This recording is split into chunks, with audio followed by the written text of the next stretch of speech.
Hi friends, with Friendly here. So this is the one of OpenCatapult video series that I'm going to make for a couple occasions ahead. Please note that OpenCatapult is still in active development at the moment. So everything that I'm going to show you is not a final version. But I hope it will give you enough understanding about the basic of OpenCatapult itself. In this video, I'm going to demo the OpenCatapult Quick Start. As of now, the version of OpenCatapult that has been released is the RC version. If I opened the opencatapult.com,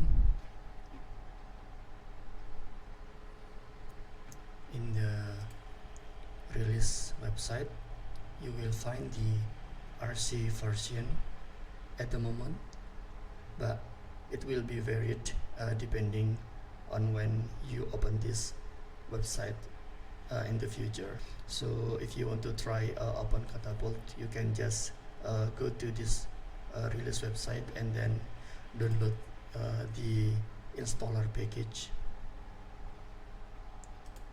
Okay, save.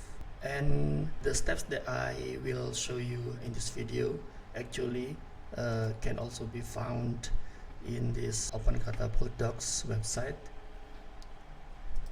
This one, the quick start, so you can find all the steps here. Let's wait for the installer to be downloaded completely. Alright, so it seems the installer has been downloaded completely now. But before I start to install the OpenCatapult itself, let's see here in the quick start. You will find the prerequisites that must be done before installing the OpenCatapult. The only requirement actually is this .NET Core 2.2 runtime. And there is also a note here, you will also need the .NET Core 2.2 SDK, because some of the plugins requires this SDK, because if we install the SDK, it will also include the runtime inside. So the SDK itself we can get from the .NET website, and let's see, download .NET Core 2.2. So at the moment, .NET Core 2.2 is the stable version, but in the future it might not be listed as .NET Core 2.2 here. Instead it will showing another version of .NET Core. So you need to find the .NET Core 2.2 from the complete list of the .NET Core release.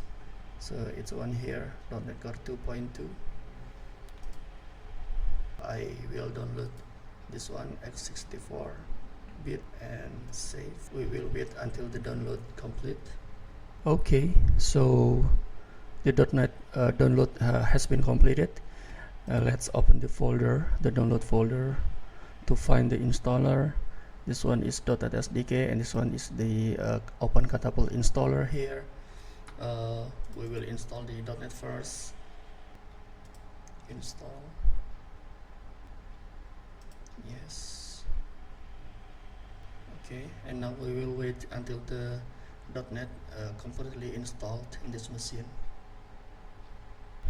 Yep, it's done. We can close the window, and then we will install the OpenCatapult now. So at the moment we just package the installer without a proper certificate. You will get this warning when installing OpenCatapult. Just click more info and then run anyway. We will surely fix the certificate when we release OpenCatapult in stable version later. Just click yes again. You need to define where the OpenCatapult will be installed. I will just select the default one, and next select start menu folder, just using the default one, OpenCatapult. Next, and then I will also create a desktop shortcut for it, and click next and install. Alright, done. You can start directly the OpenCatapult by selecting this checkbox here and then click finish. Okay, so OpenCatapult has been installed, and this OpenCatapult Manager can be opened successfully.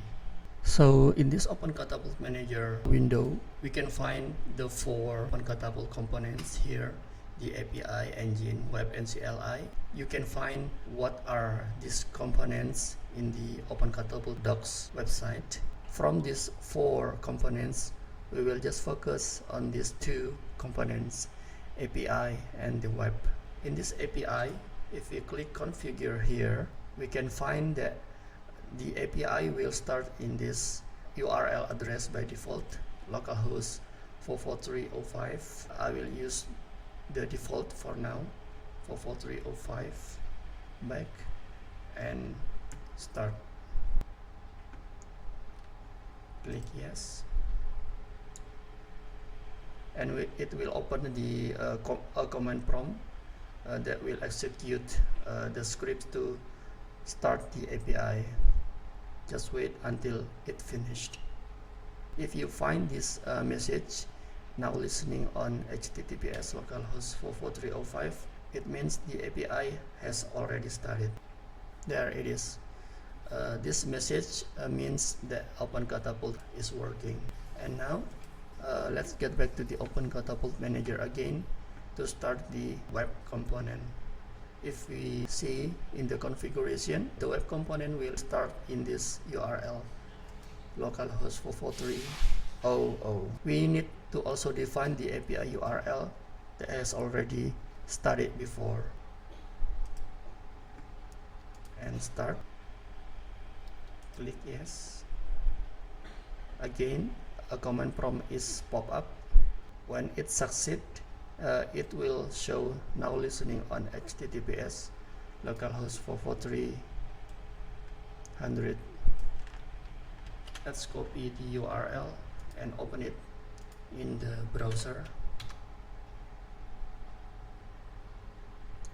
Alright, if you see this login page, it means that web component has already run successfully.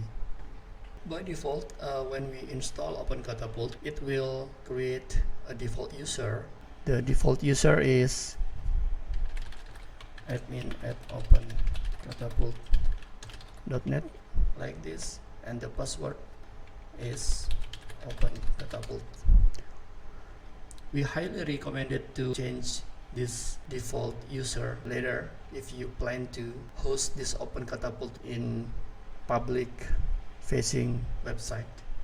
Okay, and now login. So this is the welcome page of OpenCatapult.